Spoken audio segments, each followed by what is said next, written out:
नमस्कार, सत्यहिंदी.com में आपका स्वागत है। मैं हूं प्रमोद मलिक। एक मज़ेदार बात आपको ये बताऊं कि ऐसे समय जब 5 राज्यों में विधानसभा के चुनाव हुए, तमिलनाडु, पुडुचेरी, केरल और असम में हो चुका और पश्चिम बंगाल में आधा चुनाव हो चुका है, 4 चरण के हो चुके हैं, 4 चरण अभी और बाकी हैं। ऐसे समय में एक और चुनाव की तैयारियां बहुत ही ज़ोर शोर से हुई है। वो चुनाव पहला चरण गुरुवार को है, लेकिन लोगों की निगाहें उस ओर नहीं गई। लेकिन लोगों की निगाहें नहीं जाने का मतलब ये भी नहीं है कि वो चुनाव कम महत्वपूर्ण है। वो चुनाव है पंचायत स्तर का, वो चुनाव है उत्तर प्रदेश के पंचायतों का। इस चुनाव का महत्व आप इस तरह समझ सकते हैं कि राज्य के लगभग 12 करोड़ मतदाता अपने मताधिकार का प्रयोग करेंगे।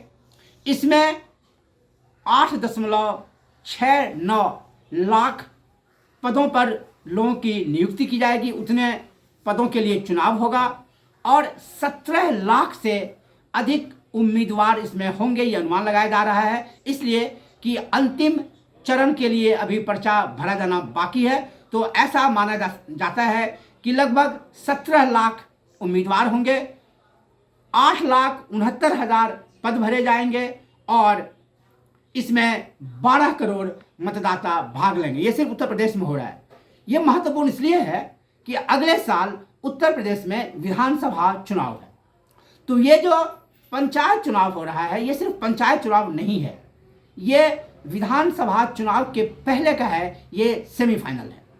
ये सेमीफाइनल इसलिए भी है कि इस पंचायत चुनाव के माध्यम से सारी पार्टियां अपनी पार्टी मशीनरी को दुरुस्त कर लेंगी, अपने ज़मीनी स्तर पर अपने लोगों को एक बार सुगठित कर लेगी, पार्टी को ठीक कर लेगी। जो लोकल इश्यूज़ हैं, लोकल असंतोष होंगे, पार्टी का स्ट्रक्चर होगा, उसको ठीक कर लेंगी तमाम पार्टियां। और इसलिए हालांकि इन चुनावों में मुद्दे बिल्कुल ही लोकल होंगे, लेकिन ये चुनाव लोकल नहीं होगा।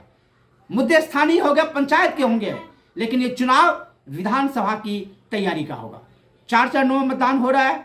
जो पहला चरण है वो गुरुवार को है और पहले चरण में सहारनपुर, गाजियाबाद, रामपुर, बरेली, हाथरस, आगरा, कानपुर नगर, झांसी, महोबा, प्रयागराज, हरदोई, रायबरेली, अयोध्या, श्रावस्ती, संत कबीर नगर, गोरखपुर, जौनपुर और भदोही, इतने जगहों पर 15 अप्रैल यानी गुरुवार को मतदान है, जो मतदान का पहला चरण होगा। अब इसकी तुलना कीजिए विधानसभा चुनाव की, जहां उत्तर प्रदेश में 403 सीटें हैं और पिछली बार यानी 2017 के चुनाव में सिर्फ 4,850 उम्मीदवार थे। एक तरफ 4,850 उम्मीदवार और दूसरी तरफ 8,69,000 पद और 17 लाख उम्मीदवार। तुलना आप खुद कर सकते हैं। इसलिए सारी पार्टियां, बीजेपी, कांग्रेस, एसपी, बीएसपी, सारी पार्टियों ने कमर कस लिया है। सारी पार्टियां भरपूर तैयारी कर रही हैं और कोई भी किसी तरह का कोई मौका नहीं छोड़ना चाहता है। सबसे ज़्यादा उत्साहित इसको लेके बीजेपी है। बीजेपी ने अपने राज्य स्तर के अध्यक्ष को मैदान उतारा है, उपाध्यक्ष को मैदान उतारा है। इतना ही नहीं, बीजेपी ने केंद्रीय मंत्री मेनका गांधी को भी मैदान उतारा है और मेनका गांधी बिल्कुल स्थानीय स्तर पर पंचायत में घूम घूम कर चुनाव प्रचार कर रही हैं। इसमें जो बहुत ही दिलचस्प बात वो है कि इसके अलावा कांग्रेस पार्टी भी इसको गंभीरता से ले रही है और प्रियंका गांधी जो कांग्रेस पार्टी की महासचिव हैं और उत्तर प्रदेश की प्रभारी हैं, उन्होंने कई महीने पहले ही इसकी तैयारी शुरू कर दी थी और ये कहा था कि संगठन के स्तर पर पार्टी को दुरुस्त किया जाएगा। इसीलिए संगठन के स्तर पर हालांकि कांग्रेस पार्टी ने चुनाव तो नहीं कराए, लेकिन बिल्कुल पंचायत लेवल पर पार्टी को ठीक से दुरुस्त करने की कोशिश की गई और कांग्रेस पार्टी भी चुनाव मैदान में है और एसपी और बीएसपी भी चुनाव मैदान में है। समाजवादी पार्टी के नेता अखिलेश यादव ने कुछ दिनों पहले ये ऐलान किया था कि भीमराव अंबेडकर जी की जयंती को वो दलित दिवाली के रूप में मनाएंगे।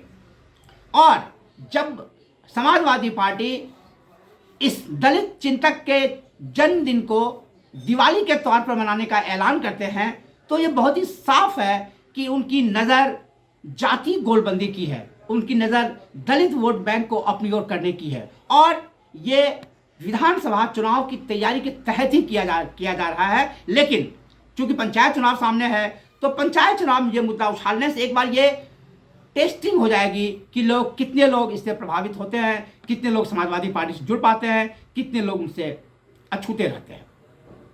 बीजेपी को पहले थोड़ा सा डर था, क्योंकि जो किसान आंदोलन चल रहा है उसको लेकर के उत्तर प्रदेश में वो थोड़ी सी सहमी हुई थी। उसे लगता था कि उसे वोट नहीं मिलेगा। लेकिन 2 दिनों पहले भारतीय किसान यूनियन ने यह ऐलान किया कि वो बीजेपी के खिलाफ नहीं है और जिसे जो वोट देना होता है हम उस पर कुछ भी नहीं कहते हैं। ये वही भारतीय किसान यूनियन है जिसके नेता राकेश टिकैत पश्चिम बंगाल गए थे और लोगों से कहा था कि आप किसी को वोट दीजिए, बीजेपी को वोट मत दीजिए। ऐसे में अगर किसान नेता ये कह रहे हैं कि हमें बीजेपी से कोई गुरेज नहीं, जिसको जो वोट देना हो दो, तो बीजेपी ने राहत की सांस ली है और बीजेपी को लगता है कि चुनाव में वो ठीक ठाक कर लेगी। तो चुनाव जो है, फिर एक बार बताऊं, 4 चरणों में है। पहला चरण 15 अप्रैल, दूसरा 19, तीसरा 26 अप्रैल, चौथा और अंतिम चरण 29 अप्रैल को है। वोटों की गिनती 2 मई को होगी, जिस दिन विधानसभा चुनाव के वोटों की गिनती हो रही है। तो आप देखिए कि उत्तर प्रदेश में सेमीफाइनल चल रहा है और इस सेमीफाइनल में कौन जीता, कौन हारा, कौन कहाँ रहा, ये बहुत ही जल्दी मालूम पड़ जाएगा 2 मई को। तब तक आप देखते रहिए सत्यहिंदी.com। सत्यहिंदी.com से जुड़िए, हमारे फेसबुक पर जाइए, हमारे ट्विटर अकाउंट पर जाइए, हमारे यूट्यूब को सब्सक्राइब कीजिए और उसके साथ ही हमारे ऐप को भी डाउनलोड कीजिए और इस ऐप का लिंक आपको इसी वीडियो के डिस्क्रिप्शन पर मिल जाएगा। तो देखते रहिए सत्यहिंदी.com। सत्य हिंदी का ऐप डाउनलोड करें गूगल प्ले स्टोर पर।